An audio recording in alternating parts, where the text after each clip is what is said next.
Part 1. Course information. First, you have some time to look at questions 1 to 5.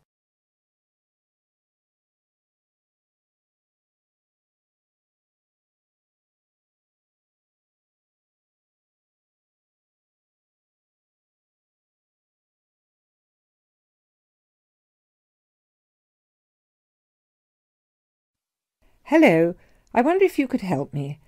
I am interested in enrolling in your MBA programme. Could you give me some information, please? Yes, of course. I'll take a few details first of all, and I'll give you a copy of our prospectus. Oh, that's okay. I already have one here. I've been researching the MBA courses in the local area, so I already have lots of course information. That's great. OK, so first of all, can you tell me your name, please? Yes, of course. It's Anne Horbury. Horbury, is that H-A-W-B-E-R-R-Y? Yes, that's right. OK, and what's your date of birth, Miss Horbury? The 22nd of May, 1981. That's great. And you were born in the UK? Yes, I was. All right, can you give me some contact details, please? Sure. My address is 26 Simon Place in Brighton, and my telephone number is 01903 714 721. Sorry, can you tell me your contact number once again? Yes, it's 01903 714 721. OK, great. And do you have a mobile phone number? No, I don't. Is it important? No, that's OK. I'll just write it on your form, no mobile phone. Now, just a few additional questions. Before you hear the rest of the conversation, you have some time to look at questions 6 to 10.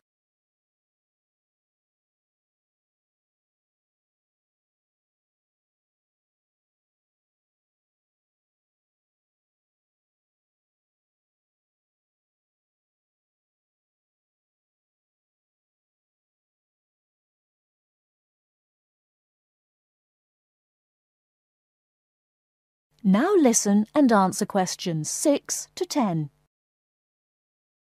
Are you working or studying anywhere else at the moment? Yes, I'm working for Lloyd Enterprise in the city as a secretary, and I'm also attending a computer course part-time in the evenings. Great. So can you give me some details about your educational background? We need to make sure that your qualifications match the entry requirements. Yes. I completed a business degree a year ago. I've been working since my graduation, but the job market is very competitive these days, so I'd like to do some postgraduate study now. OK, that sounds fine. Your degree is relevant, and it's good that you have some work experience too. I do need to warn you, though, that our MBA programme is extremely popular and gets full quickly. So would you be interested in applying for any alternative courses if your application is not successful this time?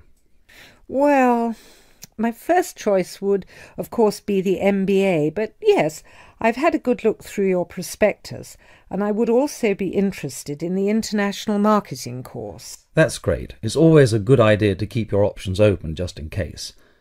Finally, can you tell me where you learned about our courses here? Actually, my cousin studied the MBA course 2 years ago, and she recommended it to me. OK, well, thank you for coming in today.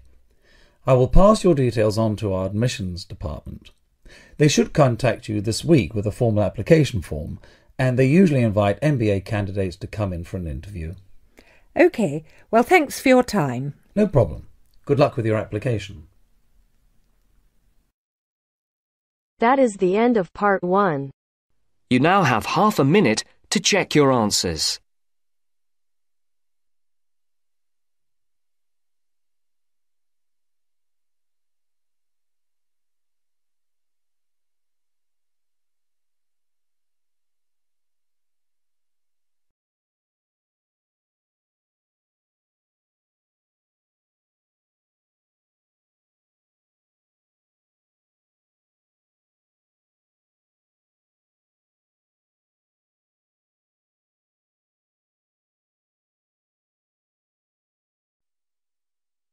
Now turns to part 2. Part 2. You are going to hear a lecture given by a counselor. First, you have some time to look at questions 11 to 15.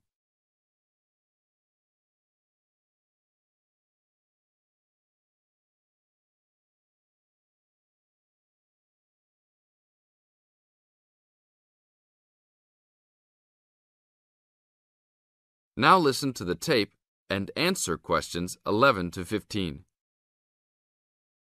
Hi, I am your counsellor for this year.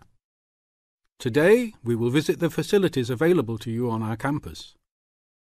As students, you should take advantage of everything you have available to you. How many of you like sports? Well, I hope most of you do, because our school has great sports facilities. We have an indoor gym with state-of-the-art equipment. First, I want to tell you about our basketball facilities. There are 2 basketball courts. Both are full court and open for student use. We offer basketball leagues that all students are invited to join. Just sign up with a team. Usually, there are games on the courts, but during league time, only the teams are allowed to use the courts. The basketball courts are open 24 hours a day. If you want a job, you can be a referee at the games. Next, I want to tell you about the tennis facilities. We have 5 tennis courts available for student use. The tennis courts are open every day, 8 a.m. until 10 in the evening. You should call ahead to reserve a court because they are very popular and can often be booked weeks in advance. There are rackets and balls available for rent at the front desk of the courts. There is an Olympic-sized swimming pool that is open for students and the general public. There are also showers and locker rooms available. The swimming pool is open every day, 9 a.m. until 7 in the evening. There are openings for the position of lifeguards, so if you are looking for a job in the sun, this might be good for you. Now look at questions 16 to 20.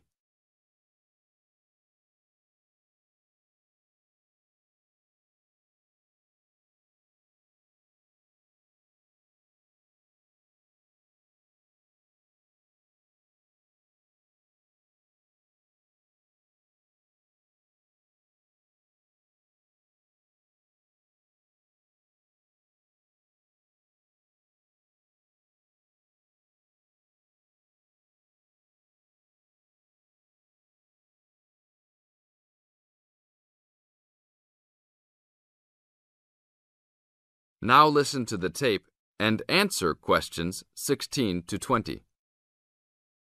There are also 2 weight rooms and a gymnastics room. The weight rooms have all the standard equipment available. Please check with the gym to see the open hours because they vary from time to time. The gymnastics room is usually not open for individual users because there are almost always classes held in the room. However, if you are interested, you may sign up for gymnastics classes. Plus, if you like martial arts and boxing, we offer classes for everyone, from beginners to advanced students. Please check the schedule for availability. There is everything available, from Chinese wushu to Brazilian wrestling. I will talk for a brief moment about our library system. Our campus has 3 libraries available to undergraduate students, 1 additional graduate library and 1 faculty library. The libraries are open daily until midnight except for during testing periods, when the libraries will be open 24 hours. Please look on a map to see where the libraries are located. All students with a valid ID can check out books, with a maximum of 10 books at a time. Books can be checked out for a 2-week period and then renewed for 1 month maximum. After that, there is a $1 fine per week that the book is overdue. I will repeat that. There is a hefty $1 fine per week.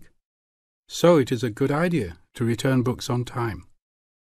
If you lose a book, then you will have to repay the library for it, plus a fine. If you damage a book, most likely you will have to repay the value of the book. So please, enjoy the library facilities, but take care of the school's belongings. The library is also equipped with 200 computers for student use. They are all internet ready and available for use. You must sign up at the library for 1-hour time slots. You may sign up for up to 3 consecutive slots at a time. No one can use the computers without first signing in at the library. That is it for now. Thank you for your attention. That is the end of part 2. You now have half a minute to check your answers.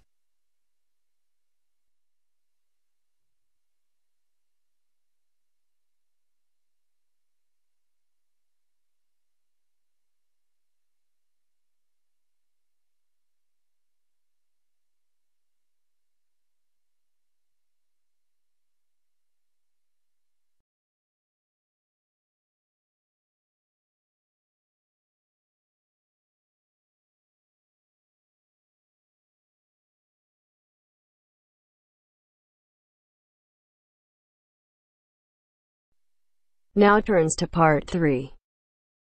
Part 3. You are going to hear part of a lecture on some useful information for your travelling around Britain. Listen to the lecture and complete the notes below.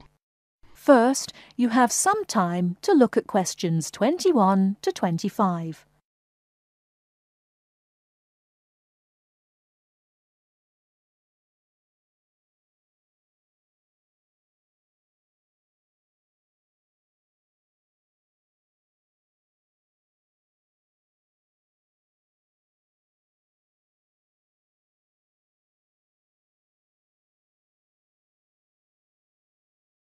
Now listen carefully and answer questions 21 to 25.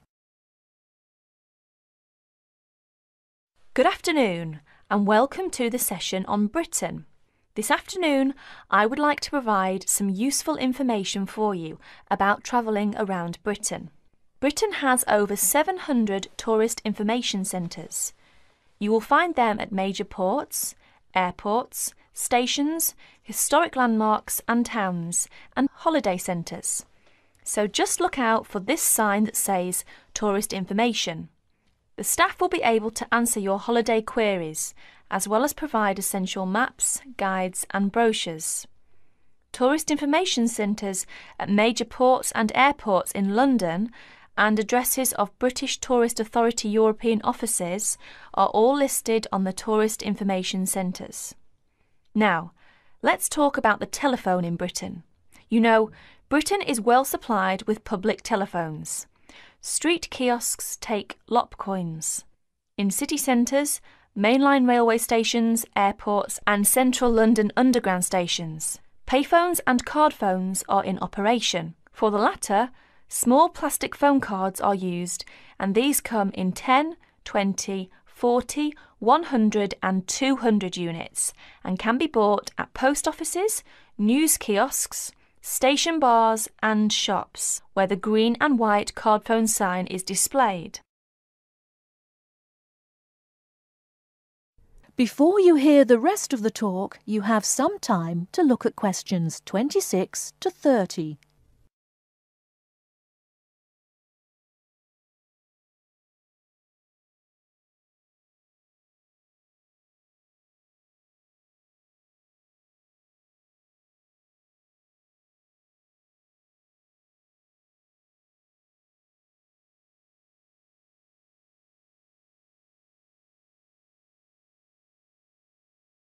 Now listen and answer questions 26 to 30.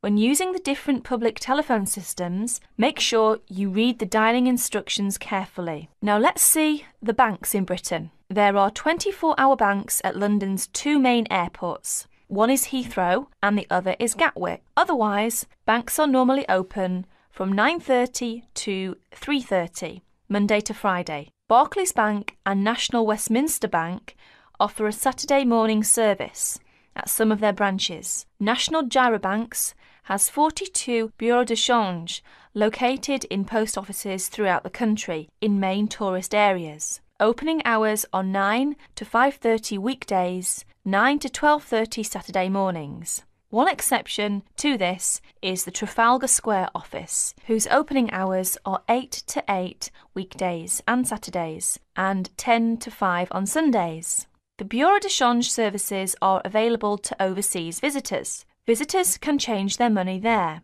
You can also change money at Bureau de Change, large hotels, department stores and travel agents.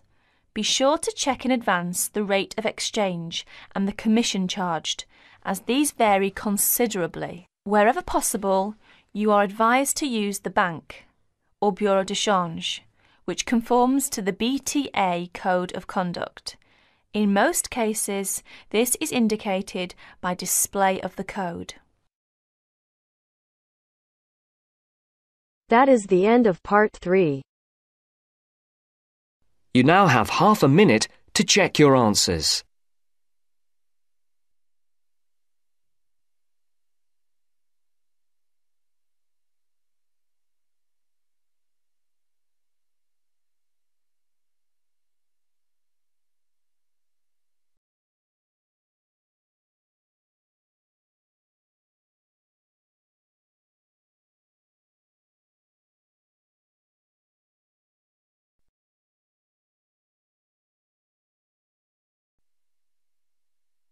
Now turns to part 4. Part 4. You are going to hear a conversation about using recorded delivery and registered post. First, you have some time to look at questions 31 to 40.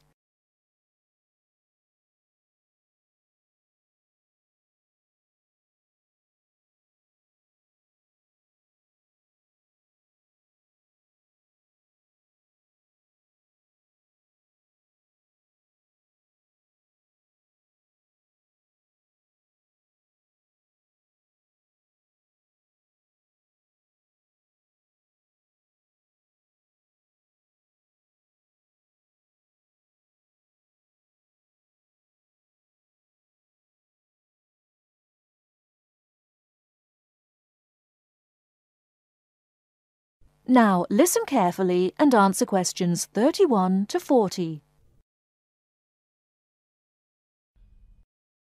Tom, where are you going? To the post office. I'm going to send some packets to Leeds. Do you know the best way to send them? Well, if your need is for a record of posting and delivery rather than compensation for loss, recorded delivery is particularly suitable for sending documents and papers of little or no monetary value. Well, what can we send for recorded delivery? All kinds of inland postal packets except parcels, airway and railway letters and parcels. The service does not apply to mail for the Irish Republic. I see. How do I post them? You should get a certificate of posting form from the container in the post office and follow the instructions shown on the reverse. The certificate will be your record of posting. Can I send anything in the post? No, you can't. You must not send banknotes, currency notes and some valuable things because there is no special handling in the post. Recorded delivery mail is carried with the ordinary unregistered post and there is no special security treatment. How do we use recorded delivery?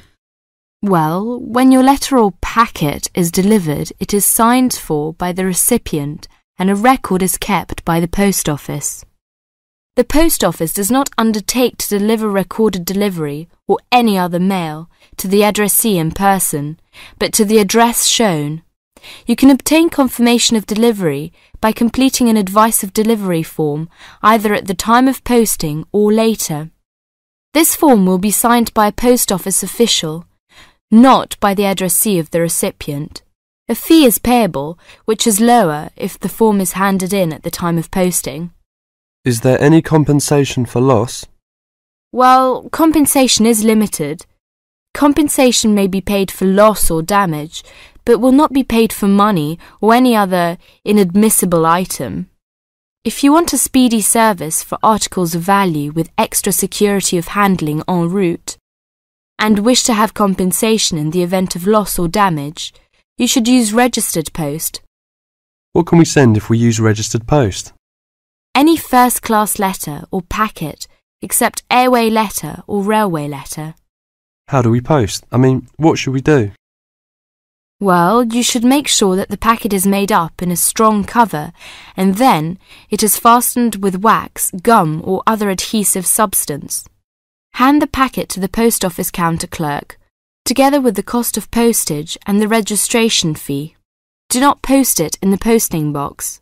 make sure that the fee paid is adequate to cover the value of the content. The counter clerk will give you a certificate of posting which he has initiated with the date stamped. Is there any special security for the registered post? Yes, all registered mail receives special security treatment. Packing is very important because registration is not in itself a safeguard against damage. The contents of registered packets must be adequately packed. How do we pack then? Do we have to use special envelope? Yes, you have to send the articles in one of the registered letter envelopes sold by the post office. These envelopes are already stamped for first-class postage and have the minimum registration fee. What about the compensation? Compensation will not be paid for the following articles, such as banknotes, currency notes, trading stamps, coupons, and some valuable things, unless they are enclosed in one of the registered letter envelopes sold by the post office. I see. How does it deliver? The recipient on delivery signs for your registered mail. The post office does not undertake to deliver registered or any other mail to the addressee in person, but to the address shown. You can obtain confirmation of delivery by paying an additional fee and completing an advice of delivery form, either at the time of posting or later. If you require the recipient's signature on the advice of delivery, the form must be handed in at the time of posting. Otherwise, a post office official will sign the certificate. The advice of delivery fee is lower if the form is handed in at the time of posting. Thank you very much for all this useful information. That is the end of part 4.